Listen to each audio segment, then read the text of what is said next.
with me a little bit because this is a complicated story and I have not taught it that often, in part because it's so complicated and in part because I often teach it in a different way than it's commonly taught, and I'll get into that in just a second. We are going to go through Toni Morrison and the story and the Black Arts Movement. Those are the three key parts here because Toni Morrison is one of the writers that's on our syllabus that belongs to the Black Arts Movement, along with Alice Walker. So we can start, let's start with the Black Arts Movement, then we'll get Toni Morrison placed into it, and then we'll get into the story. Here is the Black Arts Movement right here. This may be a little small for you to see, but I'm going to point out the key parts to it. So African American led art movement. It was active during the 1960s and 1970s through activism and art, and the two of those sort of melded together, activist art. The Black Arts Movement created new cultural institutions and conveyed a message of Black pride. People often connect the Black Arts Movement with a couple of historical events. They connect it with the Black Panther movement, the Black Power, Black Pride movement of the late 1960s to sort of raise fists at the Olympics. And they also connect it with Amiri Baraka, who is generally read as the father of it. We are not reading any of his work, but he started a theater in 1965. It is also traditionally connected with the assassination of Malcolm X, a famous African-American Nation of Islam Muslim leader in the 1960s, and the Black Arts Movement sometimes gets treated as this response to his assassination. It is often read also as an embrace of African culture unfiltered through African American culture. So you get, and we'll talk about this more when we talk more about Alice Walker, because Alice Walker's story has a character in it that is very clearly the straight African influence, dashiki, African embrace of the African legacy in African American in a way that you don't really get in this story. It's important to note, though, that Toni Morrison, you see here on this list, and it's a really small list, but if you look at this list in Wikipedia, Toni Morrison and Alice Walker are not on this original list, because this is really a list of the writers who are associated with the very first wave, the late 1960s Black Arts Movement. And people like Alice Walker and Toni Morrison are often connected to the Black Arts Movement in this sort of second wave, the 1970s, early 1980s. African American legacy movement of the Black Arts Movement. Let's see if we can scroll down and connect it. You see here, Wikipedia connects it as a sort of legacy movement of the Harlem Renaissance, a sort of new Harlem Renaissance, but it is also very clearly a direct descendant of the Civil Rights Movement, as the Civil Rights Act is passed in the mid-1960s, and there is this very clear progress in the Civil Rights Movement, and then the Black Arts Movement is read as this successor of that civil rights progress. Let's get down here and be sure we didn't miss anything. They talk, you see all these notable individuals here as well, including Maya Angelou, who some of y'all may be familiar with, Gwendolyn Brooks, who we talked about early in the semester. The later part of her career, she is very often read as this sort of mother figure in the Black Arts Movement. Maya Angelou, Amiri Baraka, who I already mentioned, James Baldwin, Ishmael Reed, who is the sort of experimental writer of the Black Arts Movement, Sonia Sanchez. Who else is on here that we've missed? And then they have some notable organizations here too.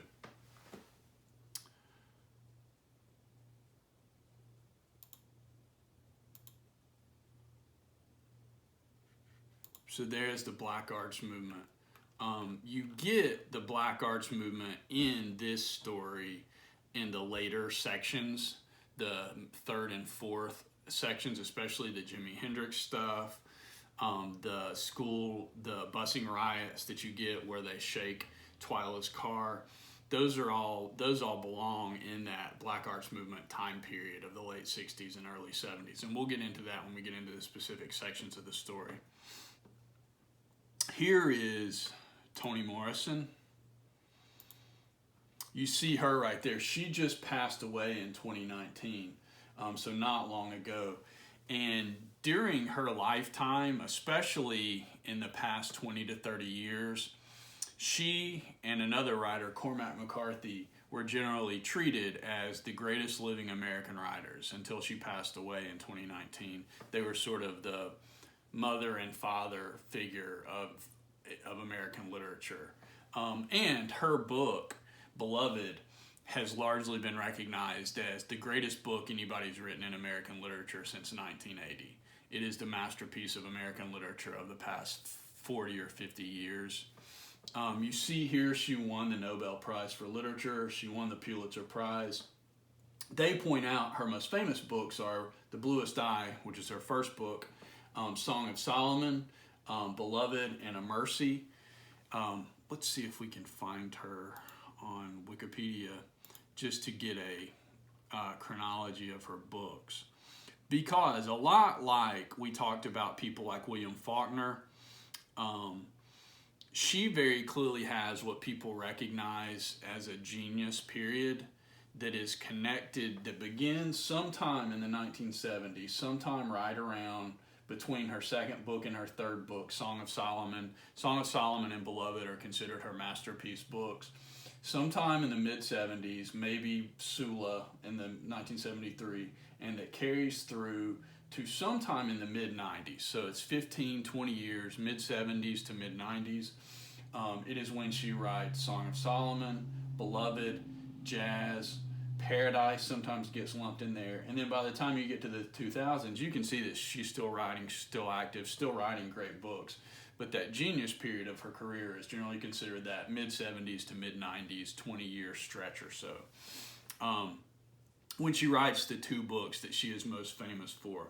Like I said, The Bluest Eye, she is also really famous for, in part because you can see a lot of the themes that she is going to work with later in her career, like childhood trauma, motherhood, the strength of families, the strength of communities. All of those ideas are really important in Toni Morrison's work.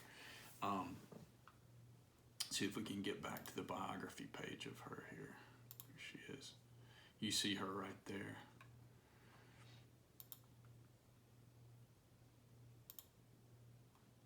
There is our Black Arts definition in the course terminology. It's basically the same thing. African American led literary and arts movement in the 1960s, carried on in the early 1980s. Artistic arm of the Black Power movement. Right here at the end, events such as the assassination of Martin Luther King, Malcolm X were important in sort of jump-starting this movement. Another important figure that I forgot to mention is Tazaki Shanjay, who just passed away recently also. Toni Morrison, Maya Angelou, Alice Walker, and Ishmael Reed. We've mentioned all of those. Let's be sure we haven't missed anything important in the actual introduction to the story. She won, as they mentioned on page 605, she won the Nobel Prize for Literature in 1993. She's originally from Lorain, Ohio, this area in southern Ohio, where a lot of her work is set. It becomes important because you often get in her story this sense that she's just across the river from the historical legacy of slavery. A lot of slaves settled in this area because they came north, they got across the river into Ohio and were safe, and so there is this legacy. And they talk on 606 about a lot of the same things I've already mentioned, about Song of Solomon, about Beloved, Paradise, and Jazz, and her later work. The other thing that is worth mentioning before we get into the actual content of this story is that this story is called Recitatif. And you see here this explanation of what the title means, because it is a good way of understanding this story. The story was first published in 1983, before most of you all were born. Recitatif is a French form of recitative, a style of musical declamation that hovers between song and ordinary speech, particularly used for dialogue and narrative interludes during operas and oratories. Both of these definitions suggest the story's episodic nature, how each of the story's 5 sections happens in a register different from the ordinary lives of its 2 central characters. The story's vignettes. And if you don't know what vignettes are, that is, a vignette is a short little story. And what this story is made of, as you can see right here, they have it organized into first encounter, second encounter. You could easily write first vignette, second vignette. It is this little story, little episode. This story is organized into these 5 vignettes, these 5 little episodes, beginning with when Twyla and Roberta meet, and then these 4 encounters that happen years apart from each other. What they are trying to get at here is brings together the rhythms of 2 lives for 5 short moments, all of them narrated in Twyla's voice. The story is then in several ways Twyla's recitative. This is Twyla's sort of recitation or soliloquy or something like that about trying to understand what happened with this girl who she doesn't stay in touch with her entire life, but who becomes this important figure in her life, especially as they disagree about particular things that happened while they were in the orphanage. The other way that people often talk about this story is, and it's important to at least bring up, although like I said, this is not the way that I usually teach this story. The way that this story, the removal of all racial codes from a narrative about 2 characters of different races, of two different races for whom racial identity is crucial. The story tells you on the very first page that Twyla and Roberta are different races. One is black, one is white.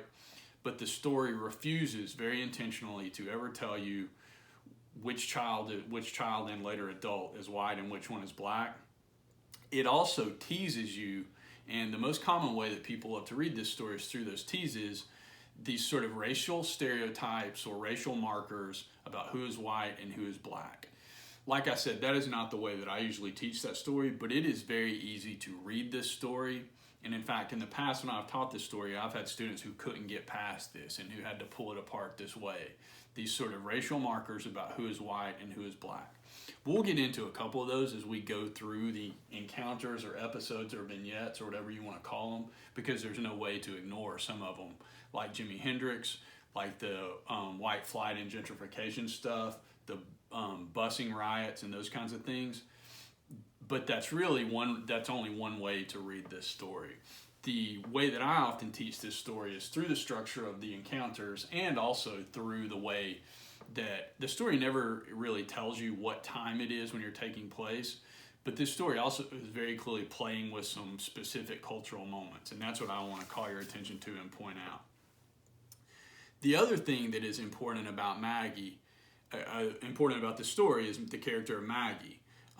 If you get to the end of the story, that's where the story ends, with Maggie. Maggie is this woman who works at the orphanage where the 2 girls first meet, and the racial ambiguity of Maggie. They argue about whether Maggie was black, whether Maggie was white. They kind of disagree. They never can come to a consensus on whether she was white or black. Maggie is very clearly this figure between Twyla and Roberta that has to do with racial uncertainty, racial ambiguity. They can't even agree about what happened with Maggie, and they especially can't agree on even what race she was. And it's this sort of signal about racial ambiguity in the story, and the way that the story never lets you know who's white and who's black among Twyla and Roberta either. So let's get into the first encounter. You can see it gets the longest description because it is really the longest section of the story. The first encounter is the 2 girls meet, and this is on page 607. The 2 girls meet in the orphanage.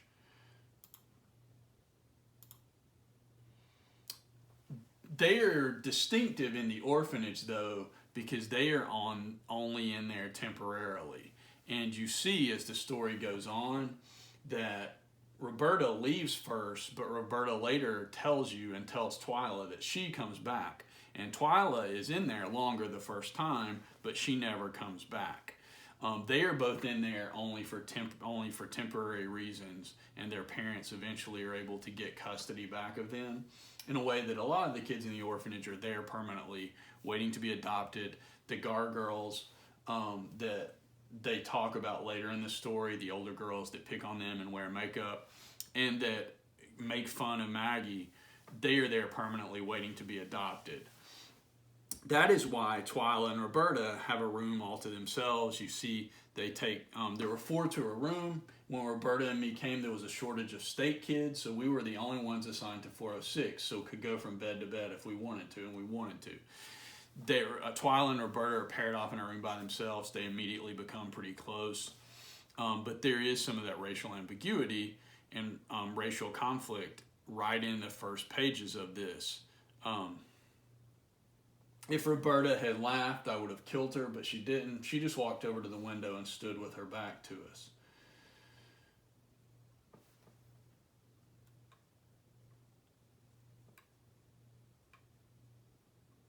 And then Roberta immediately comes over and said, "Is your mother sick too?" "No," I said. "She just likes to dance all night." The common interpretation of this is that Roberta's mother has some sort of illness, perhaps mental illness, episodes of mental illness where she can't take care of Roberta, which would also explain why Roberta has to come back. Twyla never does. She just likes to dance all night suggests that Twyla's mother, some people read that as that she's a prostitute. Some people read that as she's a young mother who just like is going out and socializing and not taking good care of her child. There's several different ways to read that. Both of those get read again as temporary problems where the parents just temporarily lose custody of these little girls. The thing that's important about this section of the story is that Roberta and Twyla connect. You get one black child, one white child. She even describes them as being like salt and pepper, but they become friends. You get the Maggie section, the first introduction of Maggie right here. Just scroll down to it. Here it is. Maggie fell down there once.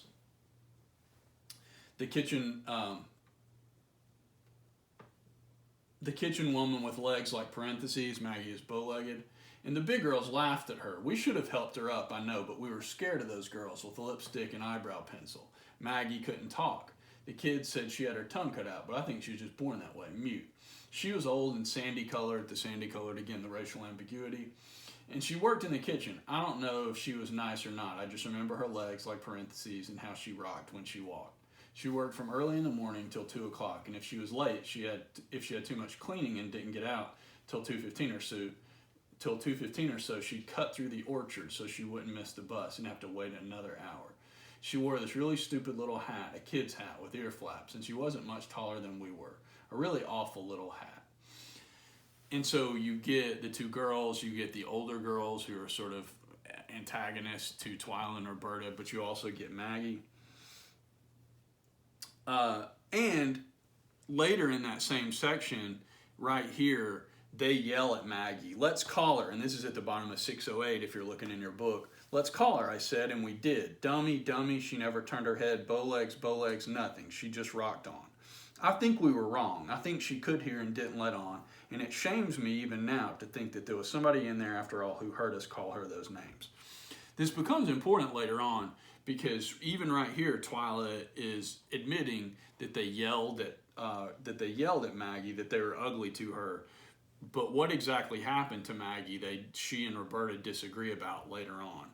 In her memory, she only recalls this sort of name calling, which Maggie may or may not have even heard. The whole rest of this first section is the Easter visit.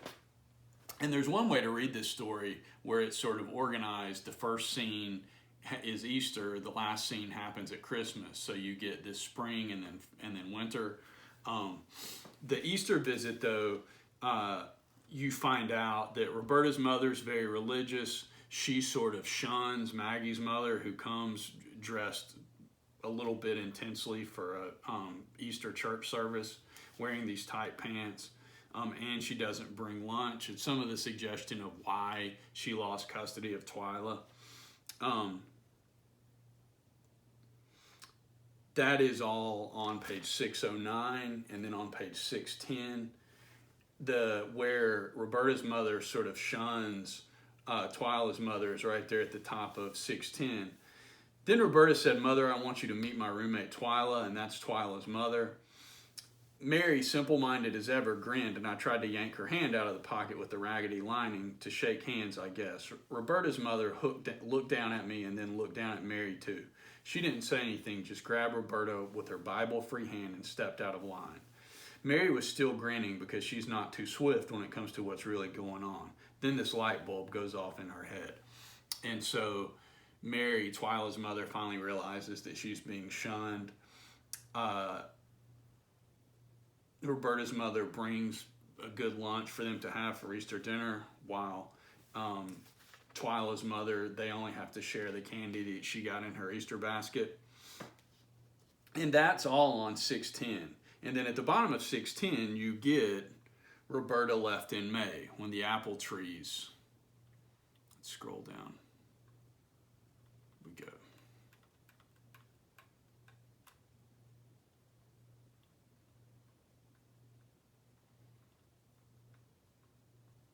You gotta scroll down here. We go.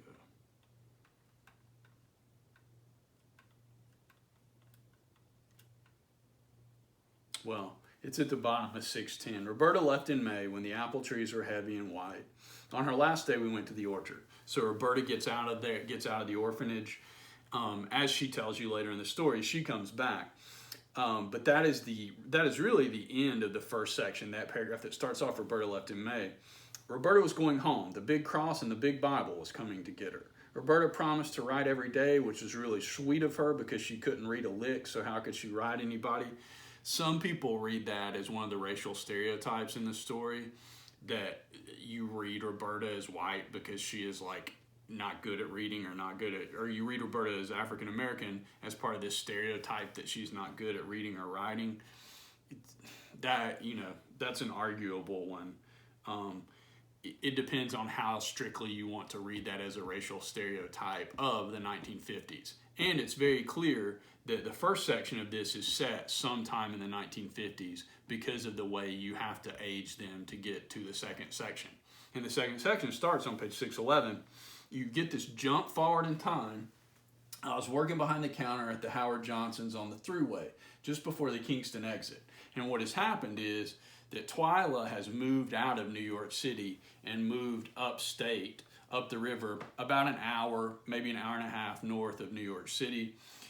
She has moved out of the city and she is working as a waitress at a Howard Johnson. If you don't know what a Howard Johnson is, it's just a middle of the line hotel but she's working at the cafe, the restaurant at this Howard Johnson, just before the Kingston exit. Not a bad job, kind of a long ride from Newburgh, which is the place where she lives, the place where she turns out living. Mine was the second night shift, 11 to 7. Very light until a Greyhound checked in for breakfast. So she's working the night shift, 11 at night till 7 in the morning. And it was August, and a bus crowd was just unloading. And it just so happens that Roberta comes in, and she sees Roberta.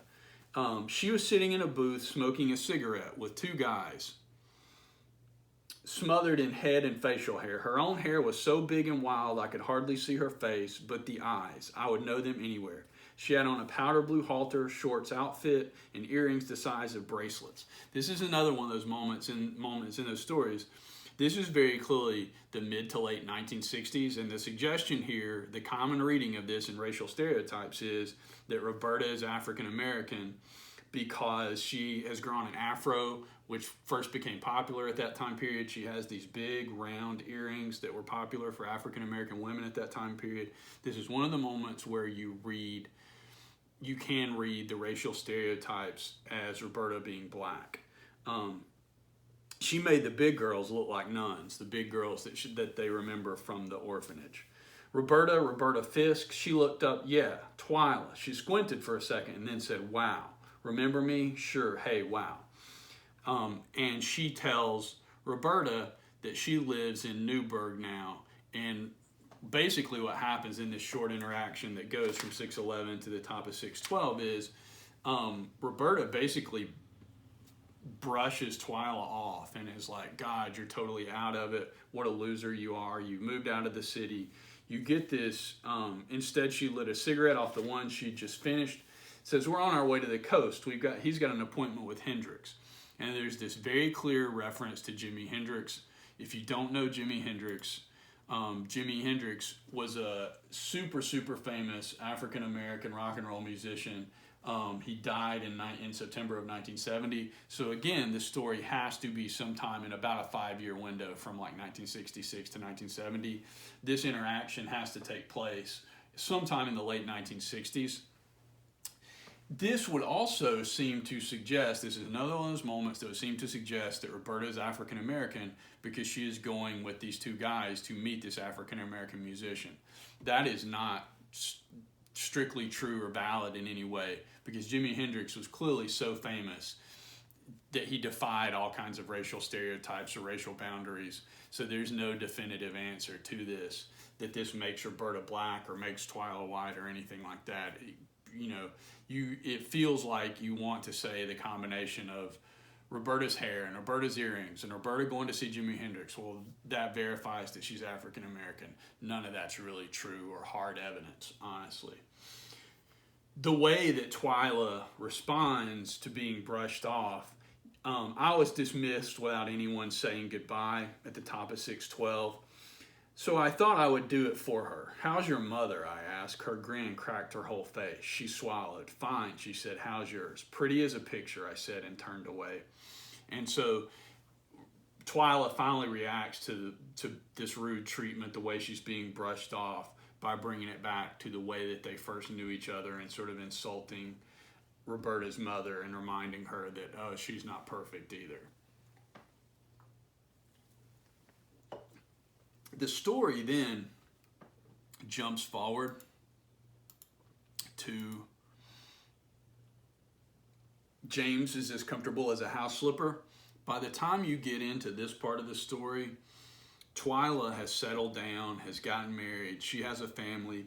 She's still living in the same place she was living. He liked my cooking, and I liked his big, loud family. They've lived in Newburgh all their lives. See if we can find Newburgh on the map here.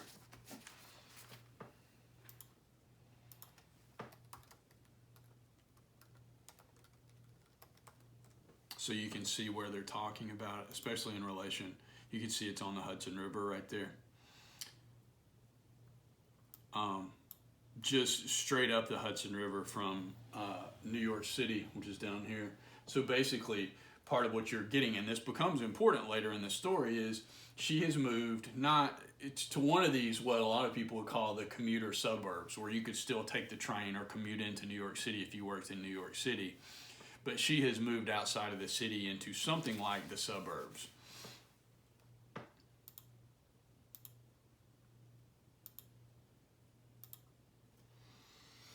You get this description. Twyla has a son now.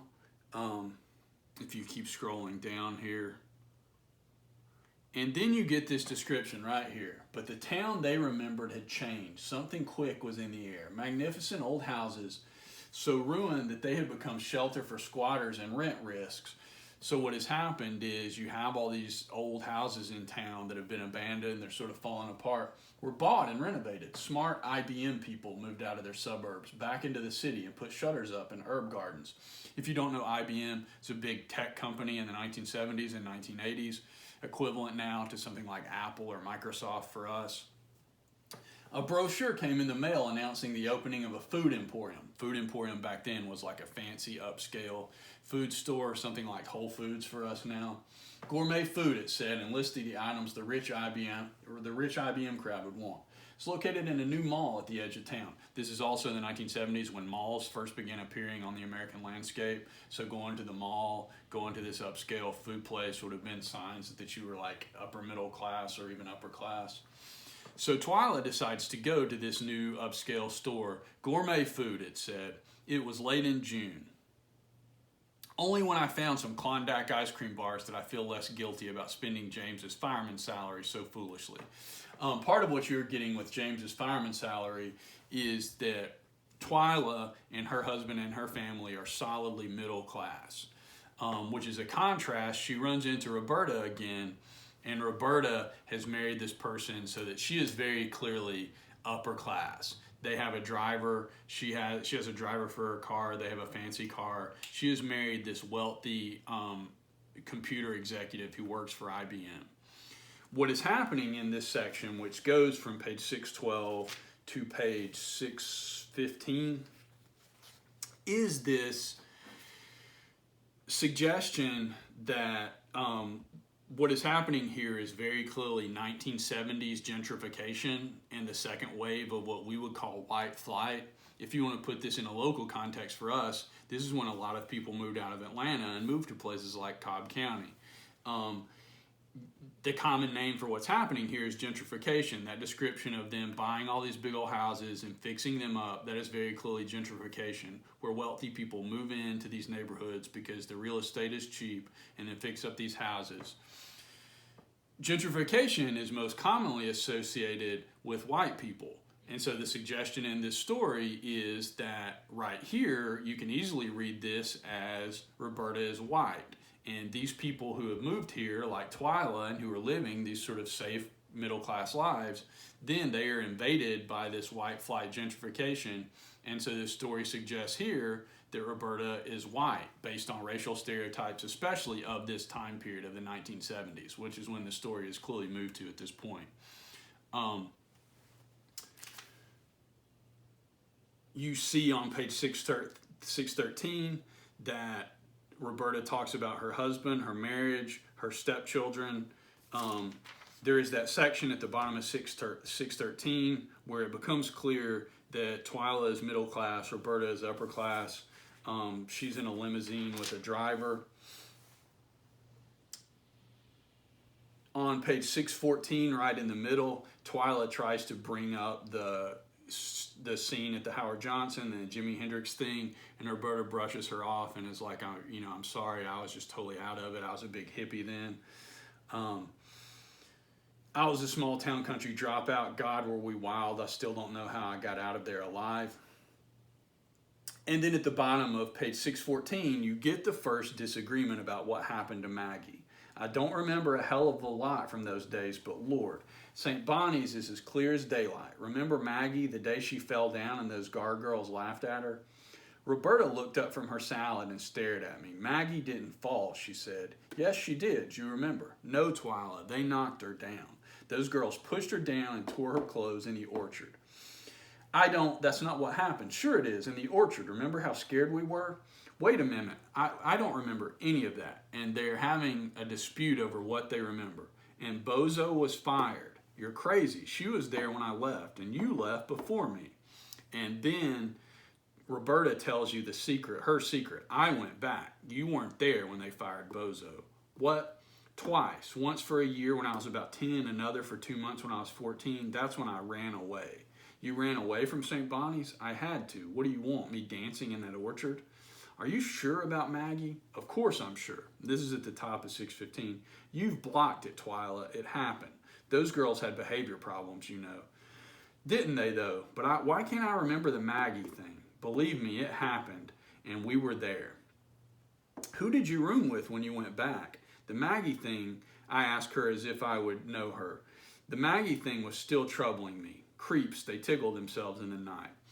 And so you get this scene where for Twyla, this just gets piled on, what she calls after the Howard Johnson snub and no apology, nothing. This just piles on to her sort of annoyance or frustration with Roberta, because not only now has Roberta been ugly and rude to her the first time they saw each other after the orphanage, but now they're disagreeing about basic facts, and Roberta is suggesting that they did something much more rude and problematic than just sort of yelling these childish insults at Maggie, that they were part of hurting her. At the bottom of 615 is the end of this section where they go their separate ways. And that section concludes, just like the second section concludes, this section concludes with this discussion of their mothers, which is this, by the way, your mother, did she ever stop dancing? I shook my head, no, never. Roberta nodded. And yours, did she ever get well? No, she never did. Look, call me, okay? Okay, I said, but I knew I wouldn't. Roberta had messed up my past somehow with that business about Maggie. I wouldn't forget a thing like that. Would I? That is when the story jumps to this fourth encounter, which is very clearly sometime in the mid-70s, because what happens in this is there are these busing riots, and Twyla and Roberta are on different sides of the school busing. The school busing riots happened, the most famous of them in this country happened in Boston, but they happened all over the North. And they are very clearly the decade after the end of segregation. The last school was desegregated in 1970. And what this story is very clearly referencing is in that 1970s decade after segregation ended, there was this attempt, especially in the North, to bus students and integrate schools because they were still, although they were not legally segregated, there were very clear segregations between neighborhoods and these schools that were like 99% white kids and schools that were 99% African Americans or something like that. So there was this attempt to actively integrate schools with school busing and busing kids to different school districts. You see that in the story, Twyla is fine with the busing. She doesn't mind it. And Roberta is against school busing. If you read this through the racial stereotypes of the time, then that makes Twyla black because she would have been okay with busing, and Roberta white because she would have objected to busing. You can see even these signs right here from the time period, these people holding signs just like Roberta and Twyla do in the story. This protesting, this support of school busing and protesting of segregation. Let's see if we can find any more of those signs. You can see these women here. And this article gives you a history. This article is also linked in D2L about protests in New York about school busing, and the way that this cartoon is making fun of. You have this person who represents the South sort of attacking and making fun of segregation in New York City school system. And then here's a picture of some of these protests. This is the kind of person who would be Roberta in the story, fight school transfer. And you can see it's all these white women, all these white mothers who are holding these signs about fighting school transfer. And these other, here's another picture of these women. Busing creates fussing, these women protesting school busing. It is these kinds of women, you can very clearly see them, the kind of women who attack Twyla's car and start rocking it and shaking it. That's on page 617, where the protesters rock the car. And you see on page 616 they have an argument where Twyla says, "What are you doing?" And Roberta says, "Picketing. What's it look like? What for? What do you mean, what for? They want to take my kids and send them out of the neighborhood. They don't want to go." Twyla says, "So what if they go to another school? My boy's being bused too, and I don't mind. Why should you?" "It's not about us, Twyla, me and you. It's about our kids." "What's more us than that?" "Well, it is a free country. Not yet, but it will be." "What the hell does that mean? I'm not doing anything to you." And then you get one of the core lines of the story. "I wonder what made me think you were different. I wonder what made me think you were different." And they both say to each other this thing, and the clear implication is this sort of racial reading of, "I thought you were different from these other people." There is also that line that a lot of people read at the bottom of 616, that "I used to curl your hair, I hated your hands in my hair." This reading of "I hated you touching my hair." People often read that as having racial implications too. On 617, at the bottom of 617, Twyla comes back with her protest sign that directly responds to Roberta's sign, and they go back and forth until on 618 they both first Roberta just gives up and stops showing up, and then Twyla stops showing up since she doesn't have anybody to respond to with her signs. And then on 618, it was a nasty 6 weeks. Classes were suspended.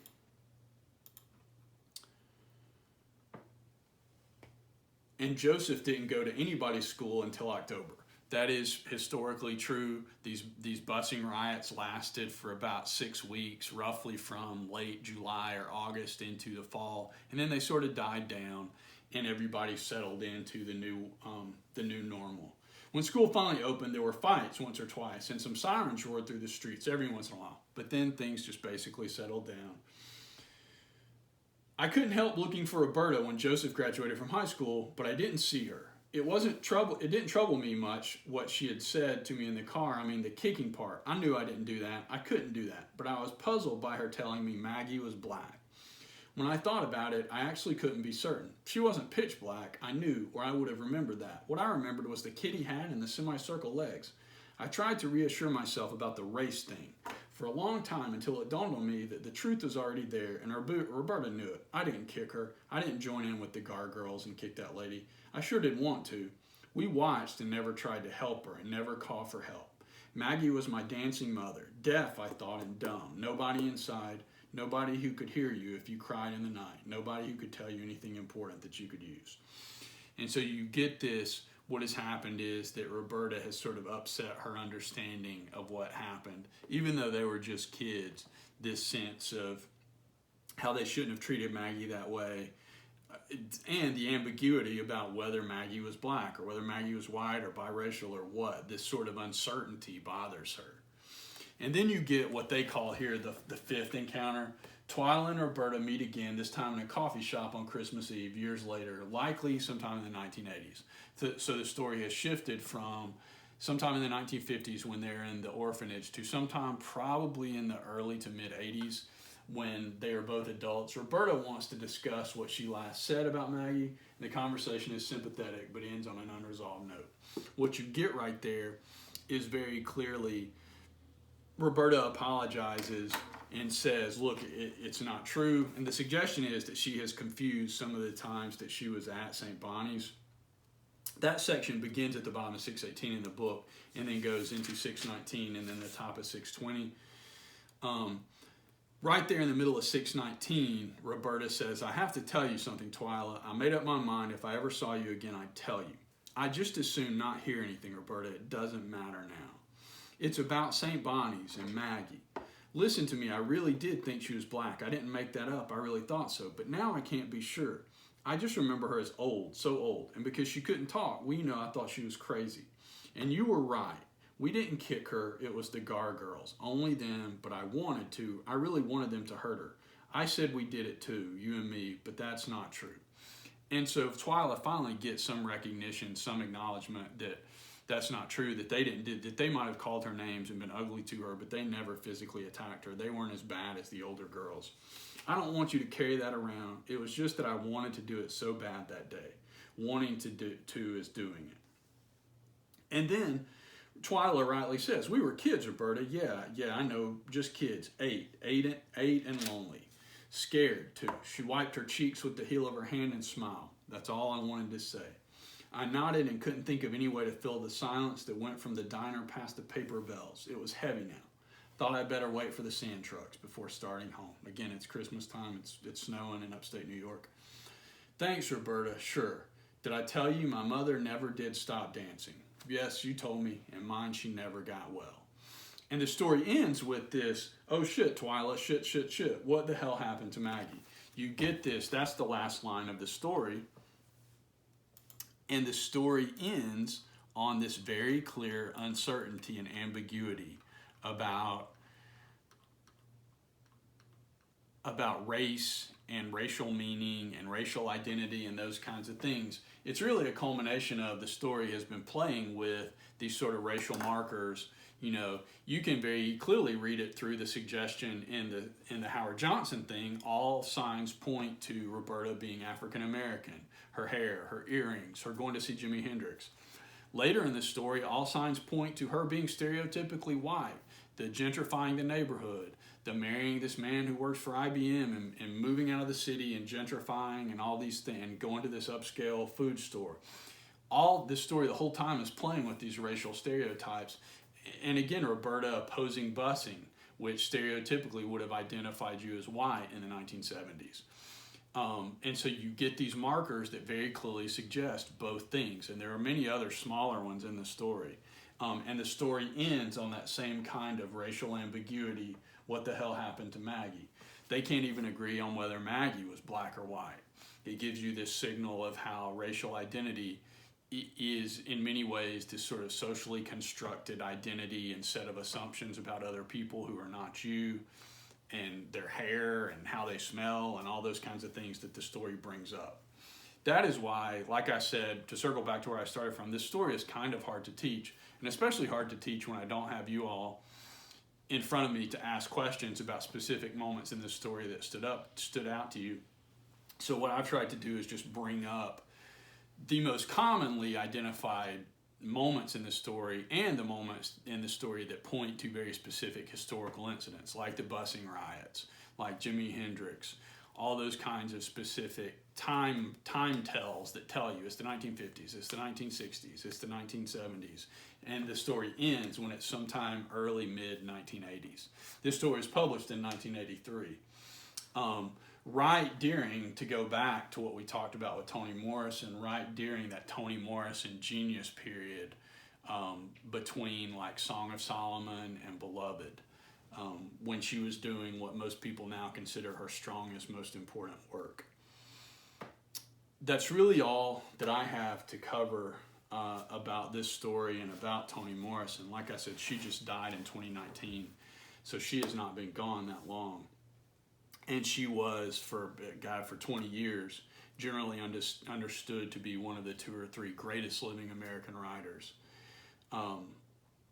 If you have questions about Toni Morrison, especially if you want to read more Toni Morrison, because she is so important in modern American literature, her famous books, again, are The Bluest Eye, which is her first book, and then Beloved, which is considered her masterpiece. There's a movie version of it with Oprah Winfrey. It's not very good.